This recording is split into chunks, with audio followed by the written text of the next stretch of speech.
The next speaker is Professor Myrna Wooders from Vanderbit University. It's a pleasure to have you here presenting your paper for us. Okay, so as I said before, I don't think the people out there can hear me, but I'm ready, okay? So I'm talking about the simultaneous emergence of money in the state. This is a new subject for me. It's with a new co-author of mine also, Gaël Giraud from the University of Perez one. And besides being a very talented economic theorist, mathematical economist, piano player, he also is a Jesuit priest. Okay, so he's rather busy right now. He's on a retreat. So if there's any questions with the paper that I can't answer, we'll have to wait till he's finished with his retreat.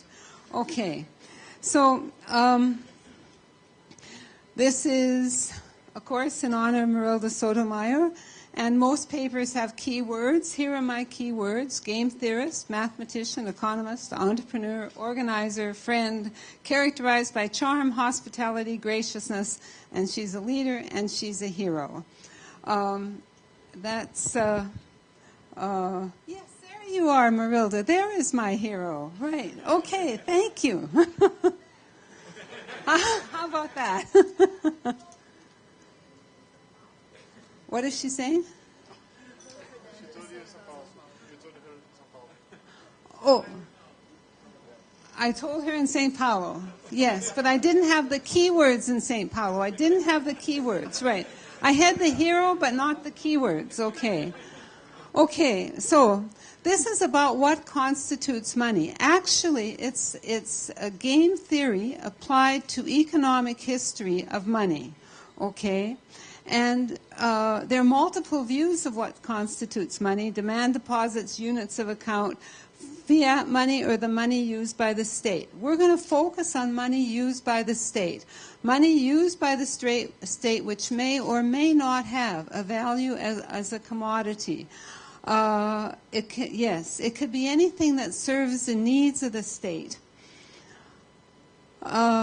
Our argument is that for fiat money, the state and the provision of public goods by the state occurs simultaneously.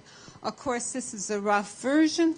We know that there's all sorts of intricacies involved, but what we do in theory, in economic theory, is we create models where we try to capture some essence of the world, right? Some essence of what goes on. In Marilda, in her matching model, she didn't really make a model of his lady and Ben, but she matched, right? And her matching kind of models characterize these kinds of matches. So we're creating a model here that's a very stylized, a toy world, right?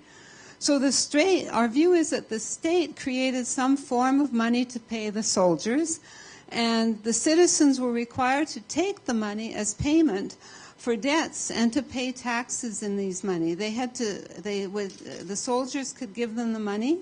They had to then take money because they had to pay taxes. Okay, in reality, they probably had to take the money, and they had to take the money. After all, these were soldiers who were coming and saying, "Take my money for a chicken," okay, or whatever. The ruler used the taxes collected to pay the soldiers and thus provide the public good, a security to its citizens, and to its citizens.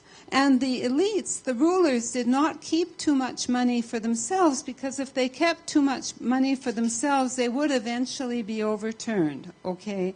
And they wouldn't be able to provide the public good. And if you think of the public good as security, they wouldn't be able to provide security, and they would lose power. Okay, now thus money circulated and was accepted as a medium of exchange. So there are papers that talk about money and taxes, right, and the creation of money and taxes, but we add a public good and a political economy model. So we formulate the economy as an infinite horizon, political market game, and demonstrate the emergence of the money of the medium of exchange. I want to recommend to you 2 books. These are great books. Okay, they're also not a difficult read. David Graeber, Debt, the First 5,000 Years. This book was recommended to me by Jean-Charles Rocher, a very famous economist, former president of Econometric Society. So any of his recommendations are worth taking. It tells many stories of the emergence of money, and he makes fun of barter, right? Money didn't arise because of barter. I mean, talks about the various social customs and ways that groups would interact within the group and between groups to trade, right? And there's a lot of sex in the book, okay? I think you have to be at least 18 because to read it. Because it turns out that to establish friendly relationships and engage in trade with other tribes, you see, typically they would kind of exchange favors, and the favors often involved women, kind of sort of temporary exchanges, okay, on both sides. Everybody was very happy, and then the next day they would trade, okay. The other book that's very good is Douglas North. Whoops, I thought I got rid of that double S. With Wallace and Weingast, The Violence and Orders, the Social Orders. There's also an English version. Okay, actually the English version was the original, but we too often we don't recognize the originals when the originals are not English. Okay, and this also is a great book, right? It's a really great book. I'm sorry that when I was a young economist, I didn't read more about economic history. And the main references for strategic market games, because we use a strategic market game, are these papers by Amir Sahi, Shubik, and Yao, and then several papers by Dubé Giannakopoulos, Dubé Kaneko, and Shapley Shubik, who did the original market game work. But if we want to talk about a state and the emergence of money, we have to talk about what a state is. So a state is a collection of individuals typically living together in a connected area and united by common norms or a common currency and or some common laws, right? And for a state, typically, I mean, you need, or at least maybe a large population and a large state occur simultaneously. And the relationships between citizens may only be in their common citizenship. So it's not like a tribe, right? A state is not like a tribe or an extended family or a group of people who kind of all know each other or they're connected to each other. They may just meet to engage in one-shot games or few-shot games, right? And this is where really the reach of the state or the unit of exchange must extend to anonymous relationships, right? You can't rely on reputation. Okay, much of the stories in Graeber's book also involve favor exchanges, right? I give you a goat today, and then when your son is getting married, and then a couple of years later when my daughter is getting married, you give me a pig, right? But you see, if people only meet once or twice, you can't go around giving them your commodities in the hope that sometime they'll be around if you need some more of what they have. So, the state needs a way to compensate its, of course, its people for its subjects for their contributions to the necessary public goods input. They need to give people something so that they will feed the soldiers. Okay, and money is, in some sense, then a compensation under the form of a liability of the state. And the state then levies taxes paid in money, they use money to provide the public good. So here's the quotation from Graeber's book. Why did subjects pay taxes at all? Well, of course they paid taxes. The answer seems self-evident. Governments demand taxes because they wish to get their hands on your money. Okay, this is clear. Okay, but if they become money then why wouldn't, just skipping a little, why wouldn't the governments just grab the control of the money, the gold and the silver mines? Then the king or the ruler or the elites would have all the money they need.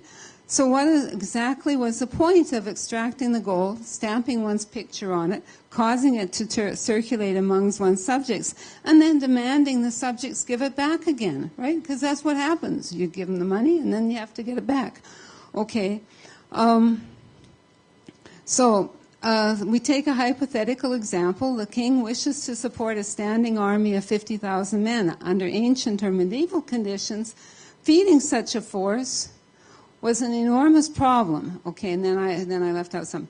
On the other hand, if one simply hands out one's coins to the soldiers and then demands that every family in the kingdom was obliged to pay one of these coins back to you, you would, in one blow, turn one entire national economy into a vast machine for the provisioning of soldiers. Since now every family, in order to get their hands on the coins, must find some way to contribute to the general effort to provide soldiers with things they want. So really, money was created or brought into creation to help the king maintain an army, so he could provide the public goods, which was basically in the beginning security, as far as we can tell.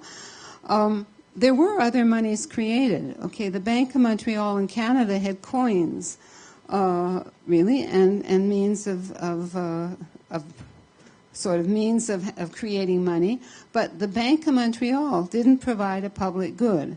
The goldsmiths had, in some sense, originated demand deposits, but they didn't provide a public good.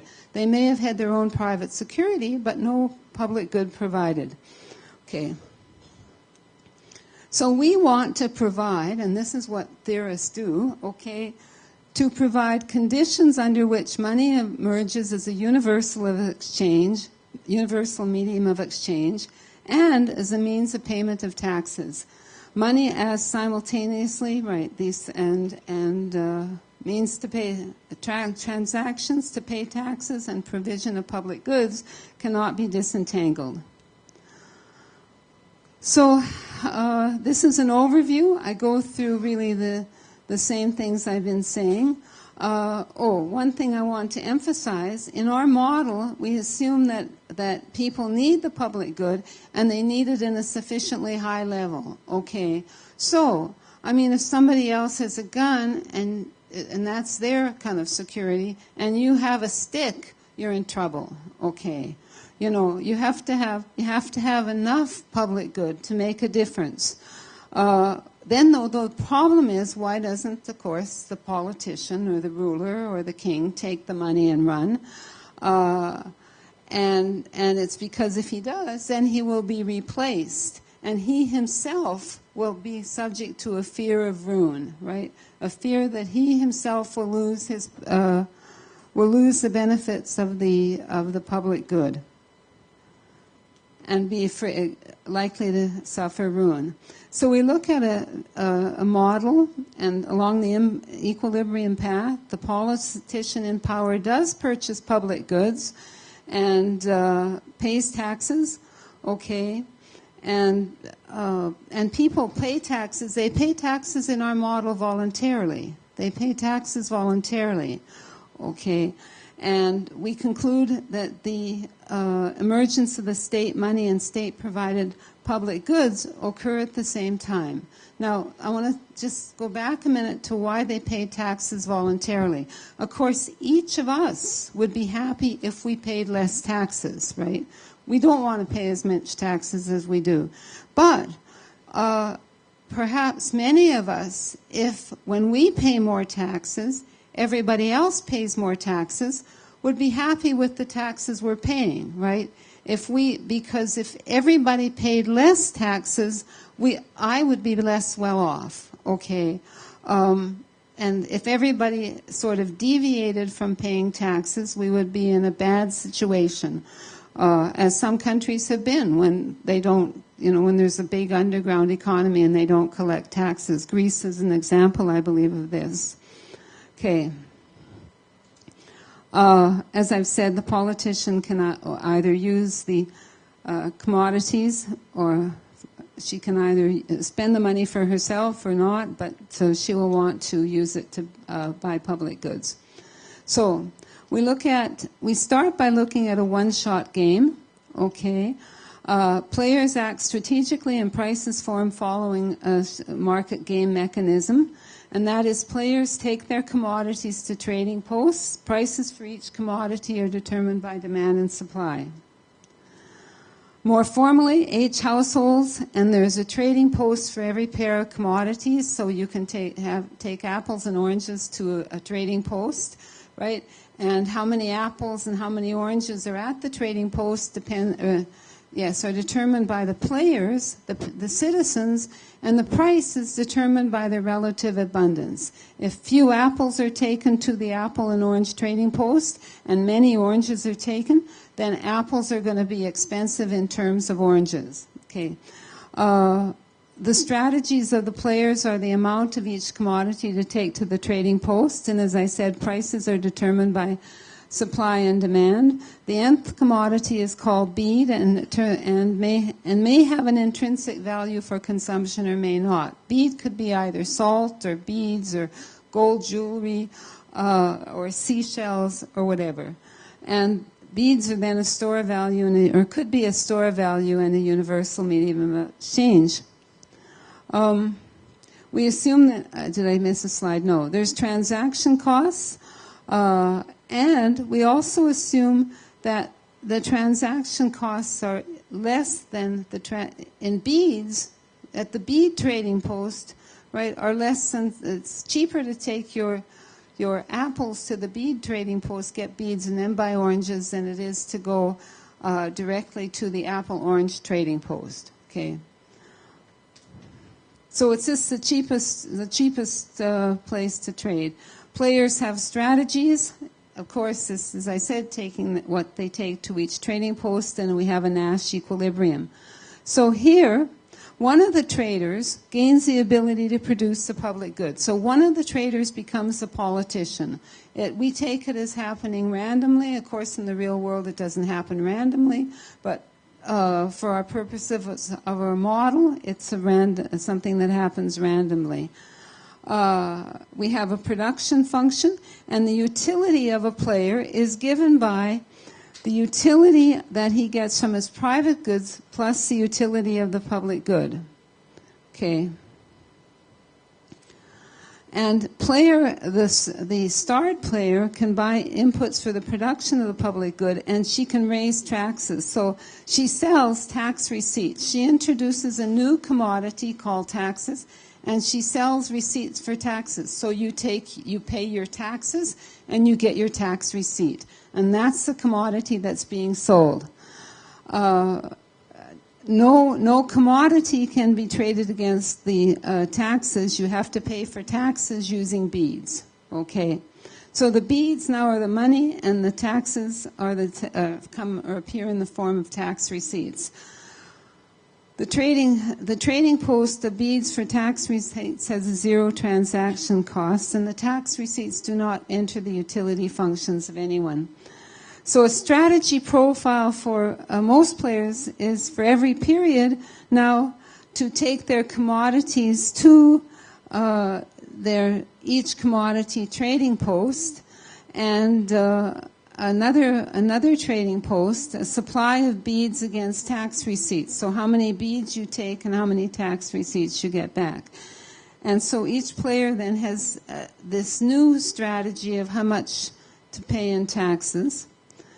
This player, the politician, is special because she gets the tax receipts, she uses a part of them for her own consumption, and she takes the rest and uses them to produce the public good. Okay, so we put this in an infinite horizon economy in discrete time with finitely many types of long-lived households, each of them represented by a continuum. And the N+1 commodities in the public good are perishable. We could allow durable money. That would be no problem. And then we have a formal structure, which I won't bother much about. The state of nature is chosen by a Markov transition matrix with a finite set of possible states of nature. And a history is a realization of those states of nature. Now, the randomness comes in that the endowments are uncertain, right? You don't know what your endowment will be, for sure, in each period. Okay. So you get a possible different endowment at each period. That's kind of funny notation there. It looks like a typo, the exclamation mark. Ah, yes, that should be a 1. Okay. So, and households are never endowed with tax receipts, right? You don't get, you can't inherit any tax receipts, or they won't be randomly given out to you, or we should hope not, right? I suppose that would be corruption. They have an expected utility. They maximize their expected utility, and with respect to commodities and with respect to the public good. So, this is an important assumption. Don't bother to read it. Okay. What this assumption means is that if you have no public good, and your endowment or the amount of goods that you're allocated gets near to the boundary of the consumption set, your utility becomes arbitrarily low, right? So if you don't have a public good, you have a fear of ruin. You could suffer ruin, right? This would be like all you have left is a stick and somebody comes after you with a gun, okay? Each household, so this is the fear of ruin. Each household evaluates her expected discounted utility with respect to her own subjective probability measure, and they have their own beliefs about how likely they are to suffer ruin or what their endowment might be in the future. Okay, so this really describes the game that's going on. I know it's a little loose, but I hope you got the idea. Any kind of clarifying questions? Okay. Okay. So each citizen can potentially become a politician. I alluded to this before. And this is what politicians do. They raise money and taxes and decide on what we get for our taxes. We start the economy with the politician in power. Citizens trade according to the strategic market game each period, and the politician in power chooses what to produce. Elections are held. Citizens jointly decide whether to keep the politician or replace her with a new one. If a portion of citizens prefer to replace the politician, then the politician becomes out of office, and in this case, another citizen is chosen at random. I was looking for the button on the mic to forward this, but no, it's not on the mic. Okay. So we look for really a subgame perfect equilibrium, okay, that's renegotiation proof. So I won't go into the details of these either. So subgame perfection, I think, is a refinement that most of you know about. It's really foresighted in some sense, or looking back to see what would be the best decision. And it's renegotiation proof if there does not exist another subgame perfect equilibrium that makes all players weakly better off. Okay. Each household has their own estimate of the transition matrix, and we assume that each citizen's estimates are not too far from the truth. But we also assume that there's some dispersion of these estimates. I think that's quite reasonable, right? That there's some dispersion of the estimates of the transition matrix between different time periods. Okay. They say that you cannot get two economists to agree. Well, you certainly can't get everybody in a whole state to agree. Okay. So, yes. Then that's the second. That was the second. This is the third main assumption. Right. No individual can produce enough public good in some state, right? So for all households, eventually they're in a position where they themselves cannot produce enough public good. No individual can produce a level of public good than the required threshold in every state, right? So the public good is useless unless you can produce enough, and sooner or later, even if you're wealthy now, you're not going to be able to protect yourself in all states in the future. So here's our assumption, our main theorem, okay, and recall the assumptions. No individual can produce a level of public good higher than the threshold G in every state.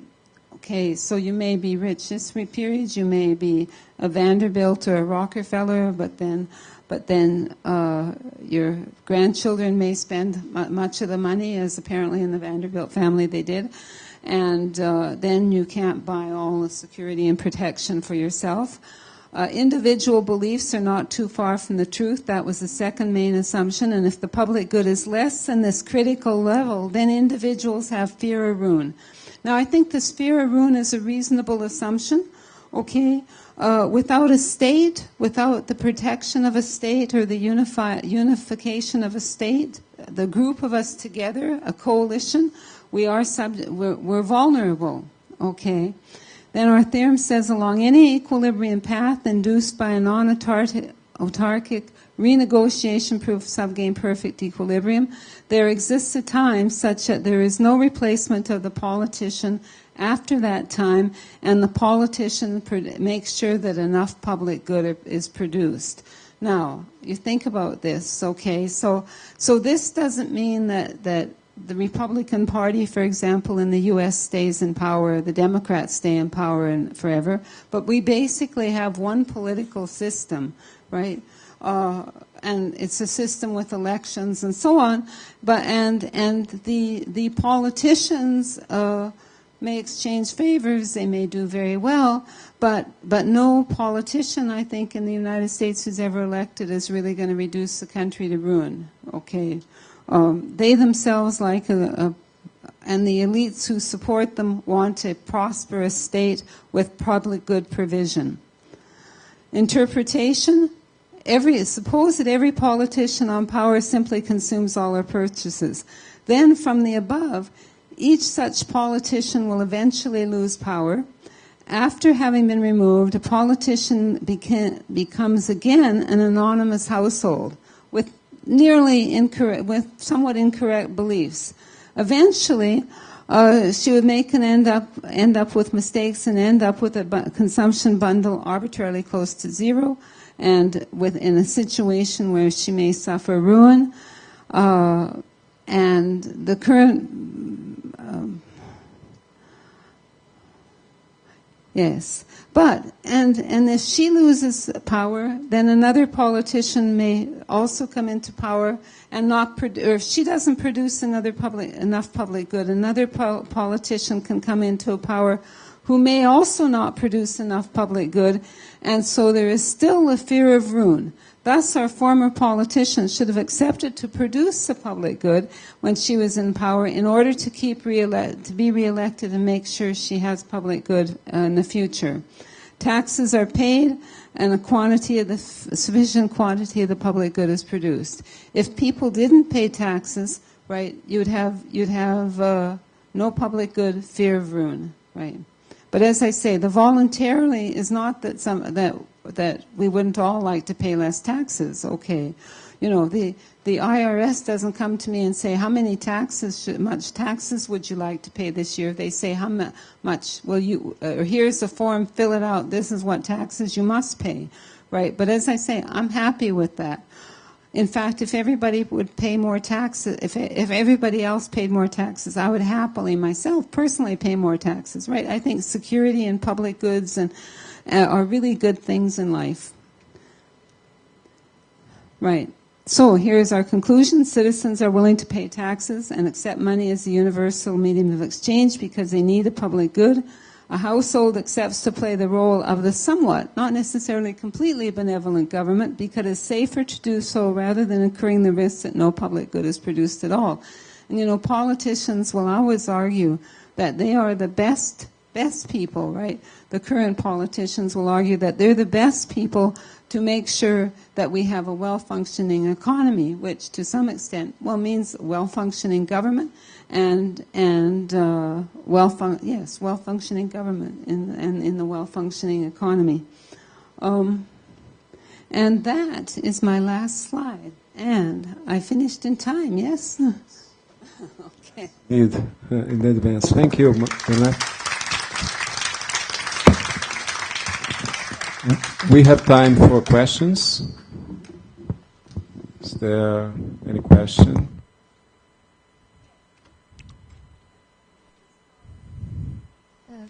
Hi. In this model, is there a limit to how much people are willing to pay on taxes?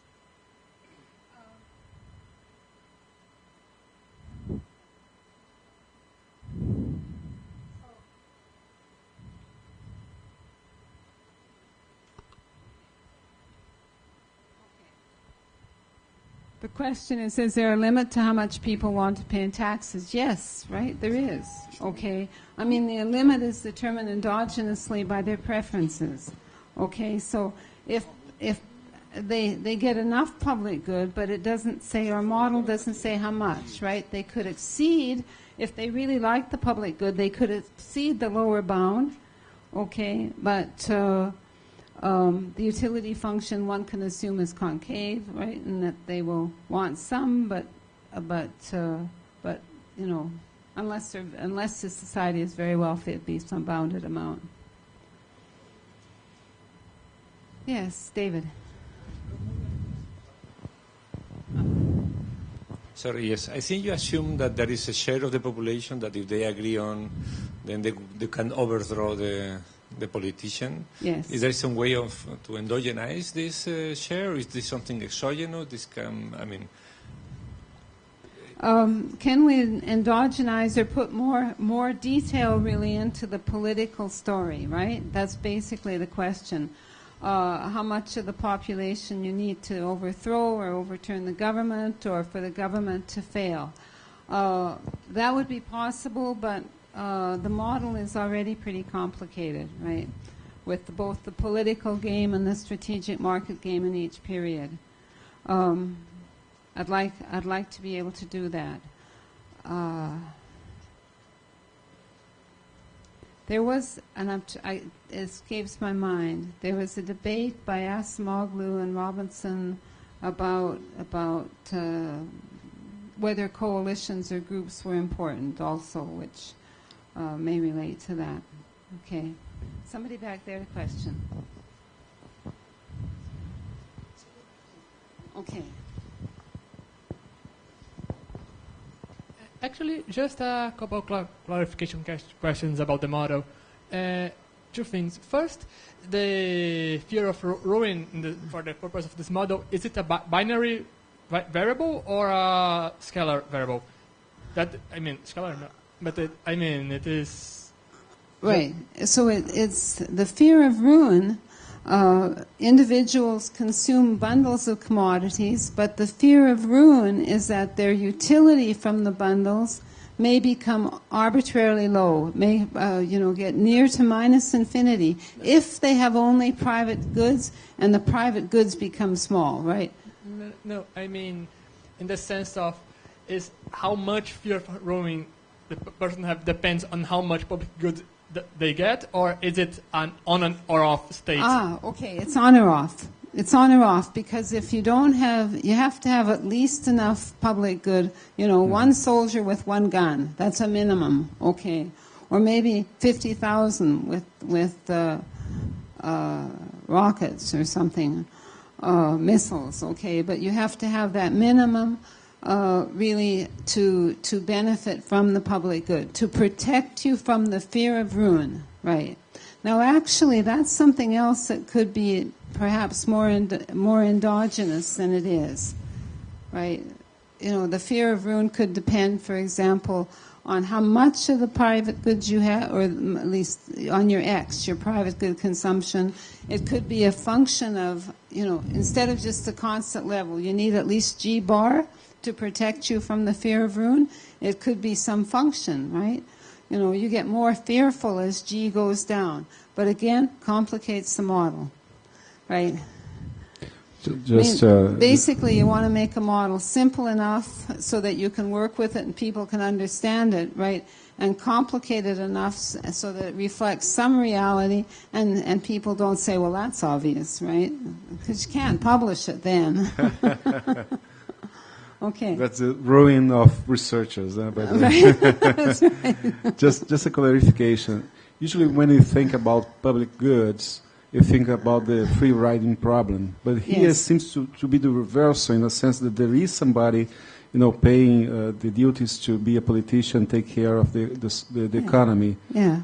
Well, the politician here does have control of all the tax revenue. Okay. And the politician she chooses how much she wants to keep, right? And she wants to she wants to ensure that she's reelected. Yeah. And so that she can continue to make the economy function, right? Of course, some politicians don't worry enough about public goods and the fear of ruin. I mean, the Tea Party would just as soon we didn't pay any taxes, but I don't think they understand that if you don't pay taxes, you're not going to get the public goods. My wealthy students at Vanderbilt, sometimes some of them think that they don't want public goods very much, right? But they definitely want people to protect their property. Okay, so It's a public good. right, it's a public good. Okay. Okay. Is there another question over there? Just one more.